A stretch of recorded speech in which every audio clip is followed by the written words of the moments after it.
Bonjour à toutes et à tous, une nouvelle semaine, un nouveau journal du e-commerce. Très content de vous retrouver. Notre même mission toutes les semaines, décrypter, commenter et analyser les actualités e-commerce. Et comme chaque semaine, je suis en compagnie de Nicolas. Comment ça va Nicolas cette semaine? Écoute, ça va très bien. Une actualité qui va nous donner beaucoup d'énergie parce Ouais, que c'est une grosse annonce, pardon. Et donc voilà, on n'en a pas tant que ça. On sait que ça bouge énormément, hein. Chaque semaine, vous le voyez sur nos journaux du e-commerce. Et donc là, on commence à voir les prémices d'un nouvel écosystème e-commerce mis ouais. en place par Google, par les LLM. Donc voilà, ça donne du concret. Donc hâte de vous détailler tout ça ensemble.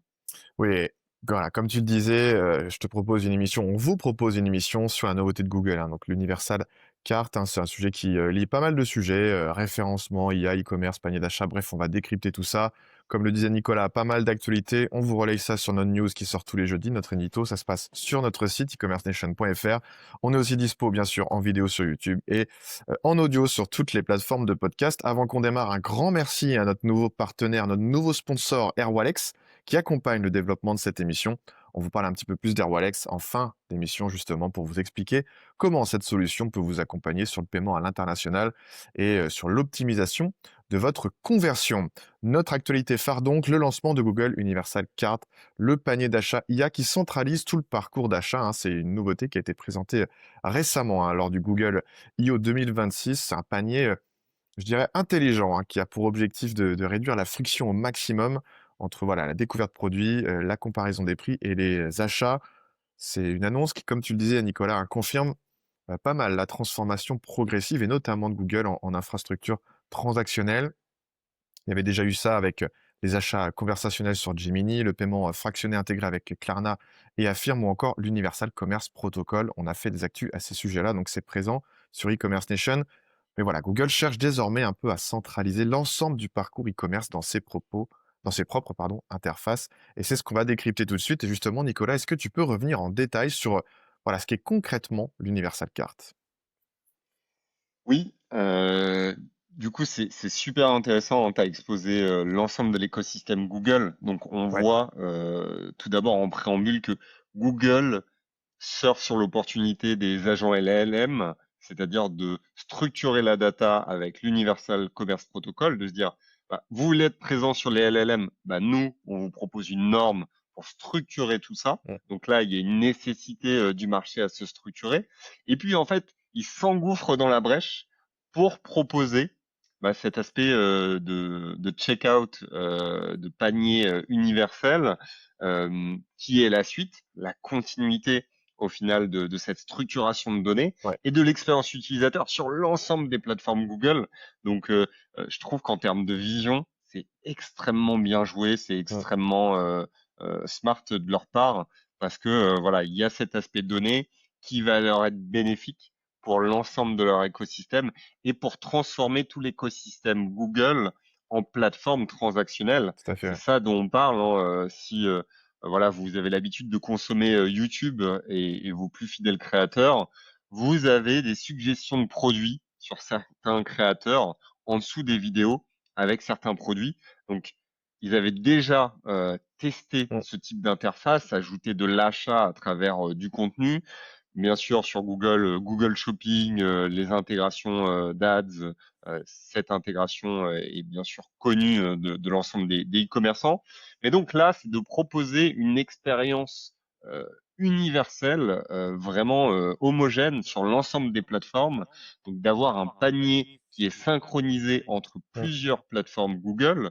Donc que ce soit vous cherchiez un produit depuis la recherche, le moteur de recherche, depuis Gemini ou depuis YouTube, c'est d'avoir vraiment un hub central qui Mm, va être connecté également à vos informations, mais aussi à votre Google Wallet.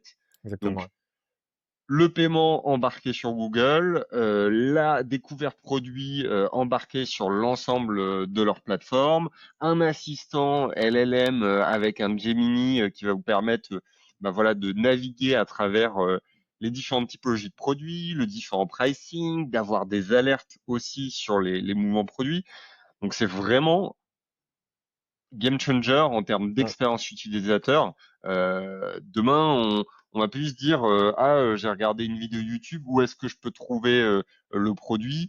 Mais ça se trouve, je vais avoir une option Gemini sur ma vidéo YouTube pour retrouver le produit. Je vais dire ah ok, ça m'intéresse, mais mets-moi une alerte quand il sera en dessous de 50 euros et déclenche-moi le Mmh. paiement dès lors qu'il passe sous la barre des 50 euros, ce produit-là, parce que je suis intéressé, et donc je te donne l'accord pour décaisser directement mon Mmh. Google Wallet.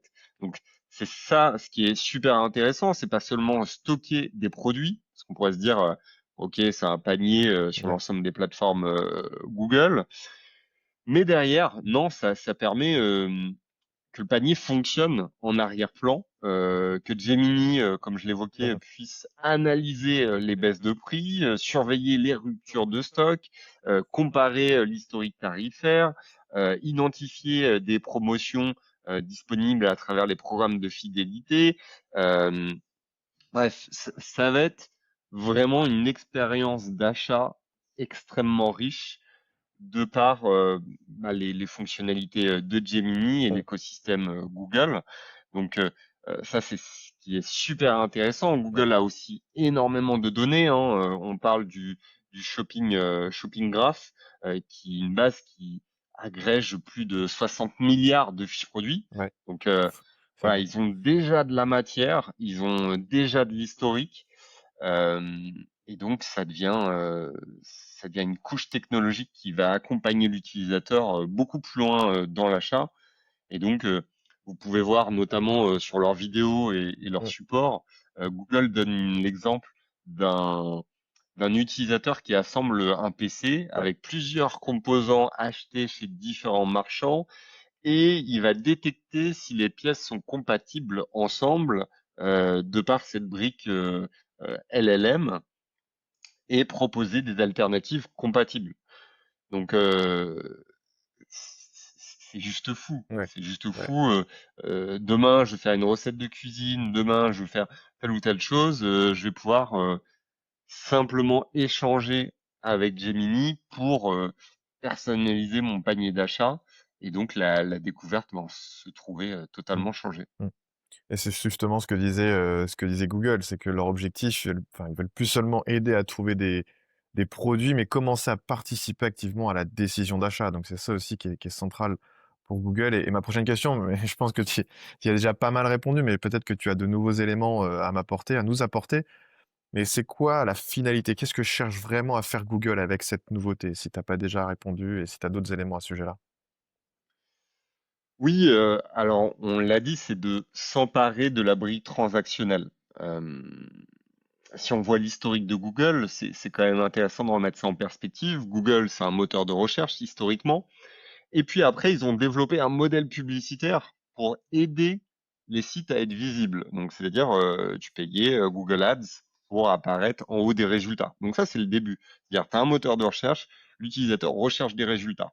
Ils se sont dit, ben, on va mettre des liens en avant. Donc ça, c'était la première étape. On Mmh. n'était pas encore sur du transactionnel, sur du commerce. La seconde étape, c'était l'intégration de Google Shopping avec les produits. Parce qu'ils se sont dit, bah, on a pas mal de transactions, tous les sites e-commerce qui commercialisent via notre moteur de recherche. C'est quand même intéressant de leur donner une visibilité beaucoup plus directe. Mmh. Et donc là, ils franchissent encore un palier pour récupérer la partie transactionnelle, pour que ça soit intégré sur leur propre plateforme. Donc voilà, avant c'était juste un portail de trafic. Après, c'est devenu un petit peu plus une marketplace. Et donc là, on s'oriente vers une sorte de CMS massif et universel. Là où c'était un peu un questionnement, hein, quand on a évoqué ChatGPT notamment, on s'est dit ouais, mais à un moment, quelle va être la place des sites e-commerce Mmh. dans ces nouvelles expériences? Tout à fait. Et donc là, c'est ce que Google souhaite faire, c'est récupérer toute la partie transactionnelle en se Mmh. disant, mais en fait, vendre des produits, gérer le paiement et gérer les expéditions, en fait, on peut être en capacité de le faire. Mmh. Pourquoi ne pas aider les marques, et les marques se focaliser uniquement sur leurs produits, sur le merchandising. Donc, voilà, l'objectif de Google, c'est de garder l'utilisateur dans son propre environnement durant tout le cycle d'achat. Ils avaient la découverte jusqu'à aujourd'hui, mais même après, garder la transaction, et donc ça leur permettrait de générer tout simplement des revenus complémentaires, d'avoir des commissions sur l'ensemble de ce schéma. Et donc, c'est plus seulement envoyer du trafic sur des sites marchands, mais c'est intégrer un parcours d'achat, de comparaison, de gestion du panier, de Mmh. paiement, tout ça centralisé sur Google et de manière extrêmement fluide pour l'utilisateur. Et donc, c'est d'avoir vraiment une mécanique circulaire, hein, avec toutes les données qu'ils vont avoir, que ce soit sur YouTube, sur Gemini, Mmh. sur l'Universal Cart. Ça va être de recevoir des alertes et un accompagnement extrêmement poussé avec l'IA. Et donc, ça, que ce soit sur des produits physiques, mais aussi tout ce qui est réservation Mmh. d'hôtels Ouais, carrément. et l'alimentaire, hein, ça va être vraiment des fortes évolutions. Donc, ouais, très très curieux. Je trouve que c'est une annonce qui est juste énorme, Énorme, ouais, tout à fait. euh, parce qu'on sait que quand Google annonce ce genre de choses, ça peut être un test, on verra si c'est maintenu. Mais en fait, la cohérence avec Gemini, avec YouTube, avec tout ce qu'ils ont déjà fait aujourd'hui, en fait, ça paraît tellement dans la Tout continuité à fait. qu'on a du mal à imaginer que c'est juste un projet secondaire. Je, Mmh. je pense que ça va être une tendance de fond. Peut-être qu'il y aura des ajustements sur la plateforme, sur son intégration ou son fonctionnement, parce qu'il faudra trouver un bon fit avec les marchands et avec Mmh. les consommateurs. Mais la direction, je pense qu'elle est extrêmement claire. Ils ont mis en place l'Universal Protocol, ils mettent en place un Universal Cart pour unifier toute cette expérience et avoir Gemini comme conseiller. Donc, je pense que ça sera un vrai sujet, notamment aussi sur la partie Gmail, Exactement, ce que j'allais dire, euh, ouais. Faut pas oublier Gmail là-dedans. d'intégrer l'expérience. Donc, si tu as un email promotionnel, une confirmation de commande, ça va te permettre d'enrichir aussi le panier intelligent de Google. Mmh. Donc, peut-être il va te suggérer des nouveaux produits, euh, peut-être il va te tenir au courant des nouveaux produits ou des nouvelles valeurs. Donc, tu vas avoir vraiment je pense qu'une expérience de shopping Mmh. très proactive et très fluide par rapport à ton historique et tes préférences. Et tu le disais justement tout de suite, quand Google fait ce genre d'annonce, voilà, c'est jamais, pour rigoler. Est-ce qu'il y a eu des tests de fait? On peut imaginer que oui, avec certaines marques. Est-ce que tu as des retours là-dessus? Ouais, déjà sur la partie UCP, hein, il y avait Ouais, pas mal de choses qu'on avait évoquées ouais. avec Walmart, Sephora. Donc voilà, il y avait déjà des acteurs qui étaient en place. La partie de checkout aussi. Donc on liste là notamment ce qu'ils évoquent. Il y a Nike, il y a Target, il y a Ulta Beauty, Wayfair et d'autres marchands complémentaires. Donc des marchands notamment Shopify. Donc voilà, c'est déjà en test, c'est déjà en, en itération, je dirais. Et donc les retailers, ils l'ont compris que là, il y avait un virage à prendre au niveau des LLM. Et si tu le prenais pas, Mmh. tu pouvais perdre énormément de parts de marché. Donc tu as intérêt d'être proactif sur ces intégrations et plus tu vas être intégré avec leur protocole universel, avec ce panier universel, plus tu auras une opportunité de récupérer des parts de Ouais, marché, hein. ouais. Voilà, avec l'écosystème de Google qui est juste phénoménal. Je pense que il y a une course à cette intégration. Donc aujourd'hui, Google construit une couche technique capable de standardiser le commerce piloté par l'IA, et Mmh. c'est ça dont on parle. C'est On peut parler des autres concurrents qui y a en face, hein, des plateformes LLM, mais là, la vérité, c'est que Google, ils ont la donnée, ils ont bâti des normes par rapport à ça, et ils ont un écosystème où ils ont l'ensemble des consommateurs. Et donc, voilà, je pense que vraiment, il y a un train à ne pas manquer là du côté de chez Google pour l'ensemble des e-commerçants. On reviendra juste après, hein, justement sur les e-commerçants, mais entre les 2, j'avais une question justement sur cette nouveauté. Il y a eu pas mal de nouveautés, il y a eu pas mal d'annonces, hein, du côté de Google justement, comme on le disait, sur ce début d'année 2026. Mais est-ce que cette nouveauté, donc l'Universal Card, s'en cache pas une autre au final? Un petit peu plus masquée, mais peut-être un peu plus centrale? Oui, donc c'est l'APE2, Agent Payments Protocol, donc le protocole de paiement des agents, hein, tout Ouais, simplement. C'est assez simple à traduire. Euh, donc c'est là où ils ont tout réfléchi. Il y a un protocole universel pour la structuration des données, il y a un panier universel et du coup, il y a une sécurisation des moyens de paiement via IA. Euh, donc c'est une évolution assez importante pour déléguer l'acte d'achat à un agent IA. mmh, Donc je pense que voilà tous nos auditeurs ils vont réagir, ils vont dire non mais jamais de ma vie je vais laisser ma carte bleue à un agent IA, tu vois, c'est la première réflexion. Comme il y a peut-être une vingtaine d'années, on se disait non mais je vais pas mettre mes codes de carte bancaire sur sur internet. Internet Bah oui, ou les donner à Google ou à Apple. Euh, donc c'est là où on sent qu'il y a une petite révolution, c'est qu'il y a une réticence.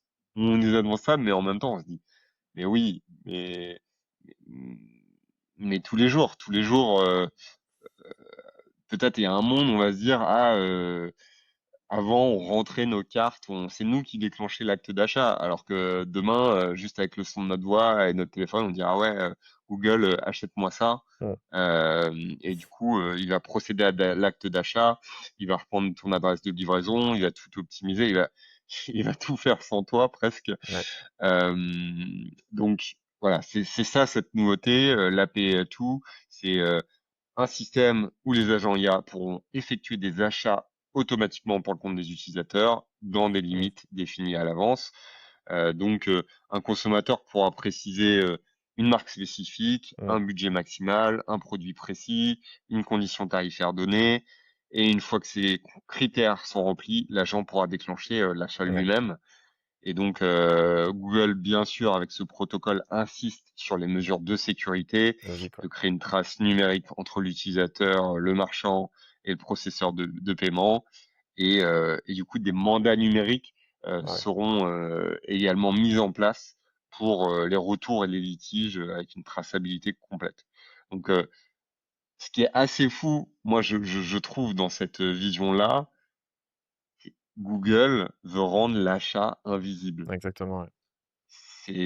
Avant, on était sur les logiques de site e-commerce, c'était euh, rendre le checkout le plus fluide possible.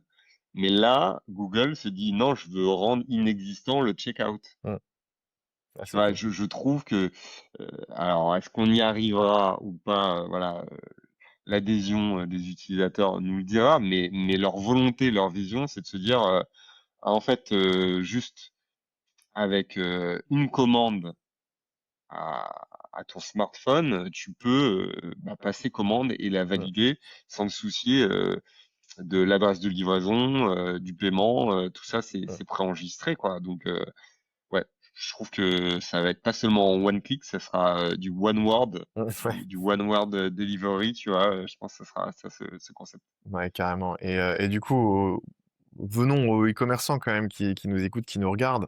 Qu'est-ce qu'ils doivent en penser les e-commerçants de tout ça? Vrai sujet, Bah, vrai ouais. sujet. Je pense que les e-commerçants, pour ceux avec qui on échange là dernièrement, ils restent très à l'écoute hein, de tout ce qui se passe, parce que là, chaque semaine, à chaque fois, il y a des nouveautés, que ce soit du côté des LLM. Donc déjà, c'est toujours faire preuve de curiosité, s'intéresser aux évolutions, mais avoir un petit peu de temps pour digérer et savoir qu'est-ce qui va rester et s'incruster dans le moyen long terme. Mais la vraie question centrale à travers ces annonces, c'est que devient la relation client Mmh, lorsque le parcours d'achat il se déroule principalement dans des interfaces contrôlées par Google. Euh, voilà, c'était un peu le même questionnement qu'il pouvait avoir avec Amazon. C'est dès lors que tu génères toutes tes ventes, que ce soit via Amazon, via des plateformes, comment tu conserves la donnée client et la relation client. Encore Amazon, c'était un levier complémentaire, mais là, on sait que Google génère tout le trafic et capte beaucoup d'utilisateurs. Donc voilà, la question, c'est quelle est la répartition des données. Peut-être que la relation client elle va davantage passer à travers du YouTube. Mmh. Tu vois, peut-être Peut-être, c'est ouais. une possibilité, hein. En fait, il faudra faire des vidéos pour engager sa communauté, engager ses clients, qu'il y aura une plateforme extrêmement complète entre YouTube, Google Analytics, Google Ads, Google Shopping, qui va te permettre d'avoir tes données clients, de faire de l'activation à travers Gmail aussi, à travers ces acteurs. Donc voilà. Aujourd'hui, les retailers dépendent fortement du search Mmh. et de Google Shopping. Maintenant, avec l'Universal Cart, ça va intégrer la découverte, la comparaison, gestion de panier, paiement, exécution automatique. Donc, le rôle des sites e-commerçants, c'est surtout cet aspect Mmh. back office transactionnel, euh, que Google va contrôler en fait. Google sera le maître d'orchestre. Donc oui, le questionnement, c'est la fidélité, c'est la donnée Mmh. client. Et donc ça, je pense que l'ensemble des acteurs, ils l'ont compris. Il faut commencer à le travailler dès aujourd'hui pour se dire comment je fidélise et comment je fais de la rétention au maximum parce que demain, l'acquisition, elle va fortement être chamboulée. Mmh. Et voilà, vous qui nous écoutez, donnez-nous votre avis aussi sur tout ce chamboulement qui peut arriver, qui va arriver. Vous en pensez quoi de tout ça et de tout ce qu'évoquait Nicolas? Ça serait super intéressant d'avoir vos retours. Et du coup, Nicolas, pour terminer sur cette revue d'actualité, principale avec, l'Universal Card, c'est quoi toi ton analyse finale, ton mot de la fin sur cette, actualité? Oui, donc comme on l'a évoqué, ça va être le mot de la journée, le chamboulement. Ouais, voilà, Le, chamboulement. le mot. Donc non, non, c'est une évolution qui est tellement logique par rapport à l'écosystème Google. Donc c'est en ce sens-là où je trouve ça pérenne en termes d'annonce, Mmh, quoi, comme je le disais, mais qui est une révolution hein, pour les e-commerçants. On le sentait venir avec l'Universal Protocol, on l'avait ouais, évoqué dans nos précédents épisodes, de se dire non mais voilà, le e-commerçant va falloir qu'il se réinvente parce que la partie technologique, elle va être presque sous-traitée.